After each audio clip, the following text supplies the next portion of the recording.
Good afternoon students. जैसे कि हम लोग पढ़ रहे हैं साइनोबैक्टीरिया, तो साइनोबैक्टीरिया के अंतर्गत आज उसका नेक्स्ट पार्ट देखते हैं। जैसे इसके पहले हम उसका इंट्रोडक्शन देख चुके थे। आज के इस लेक्चर में जैसे कि आपके सामने स्ट्रक्चर दिख रहा है सिस्टमेटिक पोजीशन, तो सिस्टमेटिक पोजीशन में जो साइनोबैक्टीरिया है ना, जिसके अंतर्गत हमने कौन सी स्पीसीज़ का ये सिस्टमेटिक पोजीशन है, ये है हमारा एनावेना स्पीसीज़ का। तो इसका जो किंगडम होता है बैक्टीरिया होता है। बैक्टीरिया कैसा होता है? Single celled prokaryotic that lack membrane bound organs होता है। इसके डिवीज़न की बात की जाए तो डिवीज़न होता है हमारा साइनोफाइकोटा। इसकी क्लास की बात की जाए, इसका जो क्लास है वो है हमारा साइनोफाइसी। इसके ऑर्डर की बात की जाए तो ऑर्डर है हमारा नॉनस्टॉकेल्स और फैमिली जो है हमारी नॉनस्टॉकेसी। नेक्स्ट देखते हैं सेल स्ट्रक्चर ऑफ साइनोबैक्टीरिया। तो सेल स्ट्रक्चर ऑफ साइनोबैक्टीरिया में सबसे पहले बात करते हैं हम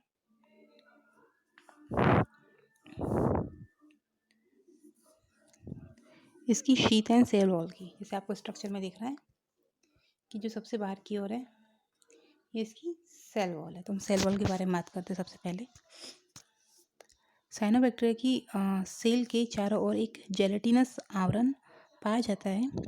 यह जो शीथ होती है माइक्रोफाइबल्स के 3 लेयर्स से मिलकर बनी होती है। माइक्रोफाइबल में सेलुलोज क्या होता है? एब्सेंट होता है। जेलेटिन शीथ के अंदर 2 स्तरीय सेल वॉल स्थित होती है, जिसकी इनर लेयर म्यूकोपेप्टाइड एवं म्यूरामिक एसिड की बनी होती है, और जो आउटर लेयर होती है वो एक यूनिट मेम्ब्रेन का कार्य करती है। सेल वॉल से घिरी हुई इसमें एक प्लाज्मा लेमा उपस्थित होती है, जो L1 या L4 में विनीत होती है।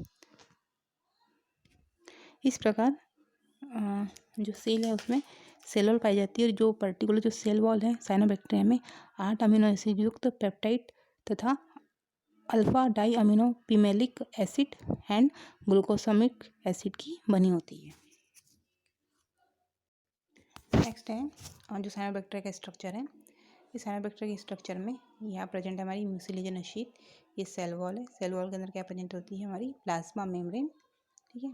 नेक्स्ट है इसमें क्या पाए जाते हैं? गैस वेक्यूल्स प्रेजेंट होते हैं इसके सेल में। नेक्स्ट हम बात करते हैं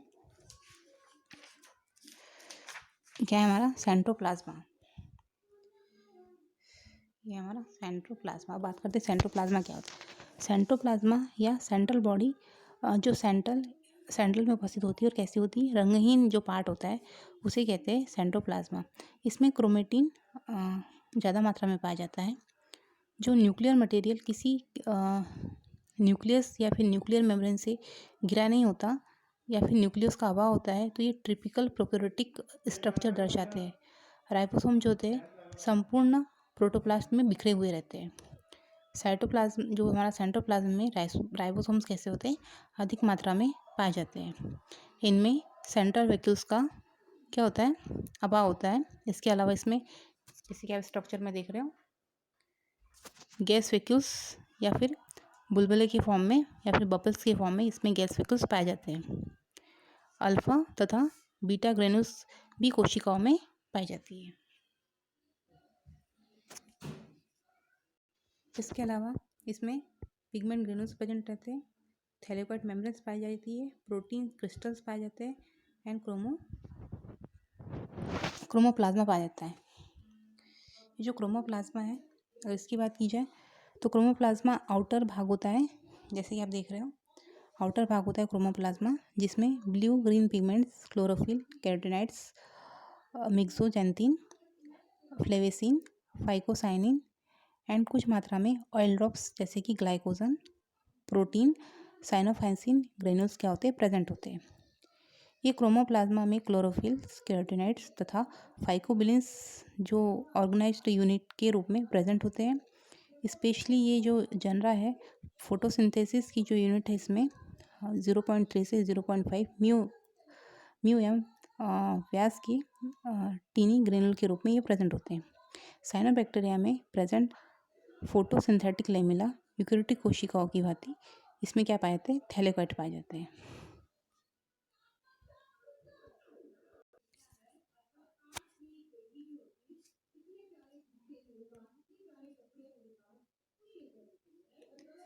तो ये सेल स्ट्रक्चर था पर्टिकुलर हमारे साइनोबैक्टीरिया का, जैसे कि आपके सामने दिखा है सेल स्ट्रक्चर ऑफ साइनोबैक्टीरिया।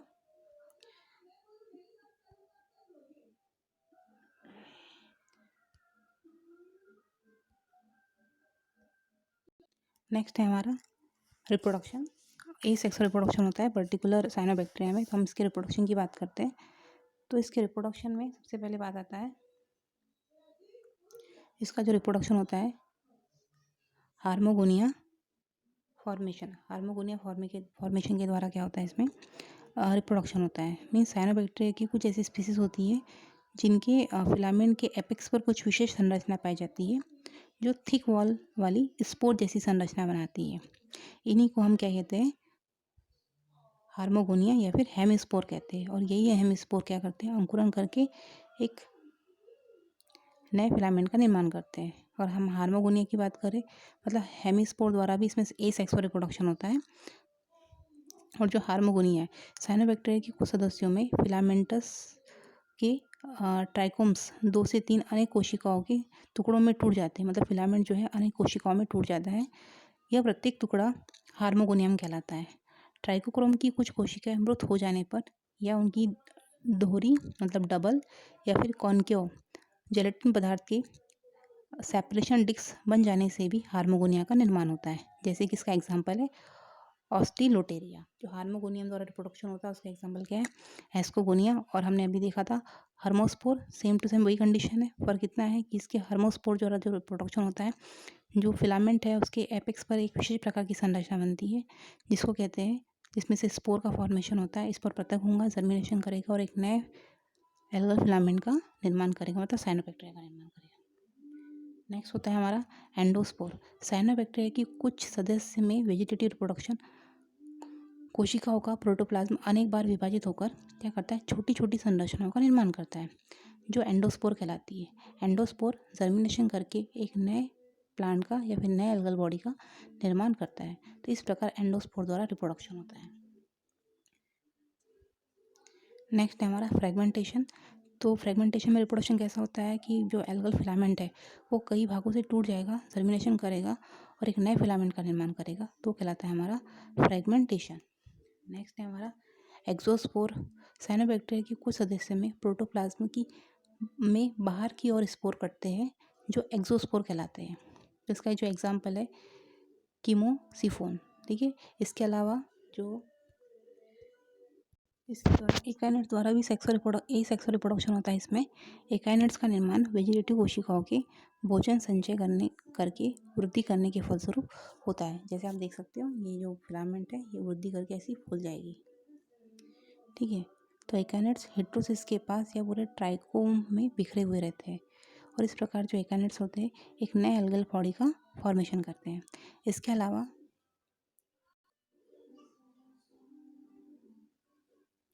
हेटेरोसिट्स द्वारा भी क्या होता है इसमें ए सेक्सुअल रिप्रोडक्शन होता है। मतलब हेटेरोसिट्स इंटरकैलरी या फिर एपिकल होते हैं। इंटरकैलरी हेटेरोसिस्ट के दोनों सिरों पर पोर्स प्रेजेंट होते हैं। जैसे आप देख रहे हो ना यहाँ पे ये स्ट्रक्चर कुछ इस प्रकार से इसके दोनों सिरों पर क्या प्रेजेंट होते हैं पोर्स प्रेजेंट होते हैं। तो ये जो हेटेरोसिस में जो पोर्स प्रेजेंट होते हैं या फिर उसको पोलर नूडल्स भी कहते हैं। तो अग्रस्त हेटेरोसिस में केवल एक छिद्र मतलब पोलर नूडल्स ट्राइकोम की तरह पाया जाता है और हेटेरोसिस में 2 लेयर प्रेजेंट होती है। पर्टिकुलर हेटेरोसिस का जो कलर होता है वो येलो कलर होता है किसकी वजह से कैरोटीनॉइड्स पिगमेंट के कारण। ट्राइकोम्स की समीपस्थ कोशिकाओं में हेटेरोसिस्ट अपने छिद्रों द्वारा प्रोटोप्लाज्मिक कनेक्शन के रूप में जुड़े रहते हैं और ये अंकुरन करके या जर्मिनेशन करके एक नए ट्राइकोम्स का निर्माण करते हैं। तो इस प्रकार हेटेरोसिस द्वारा भी ए सेक्सुअल रिप्रोडक्शन होता है किसमें साइनोबैक्टीरिया में। इसके अलावा एक और होता है वो होता है हमारा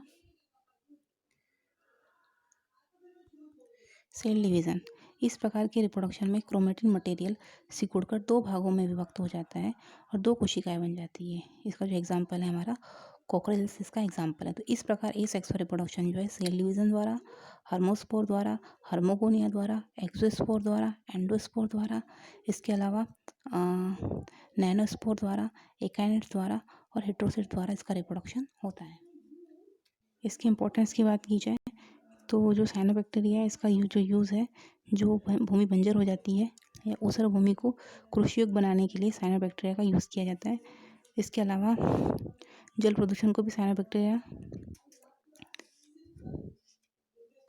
इसके अलावा जो जल प्रदूषण के लिए भी मतलब जो एल्गी होती है वो एक तरह की फ़िल्टर करने का काम करती है। इसके अलावा इसका जो यूज़ है यह मछलियों का महत्वपूर्ण आहार होती है।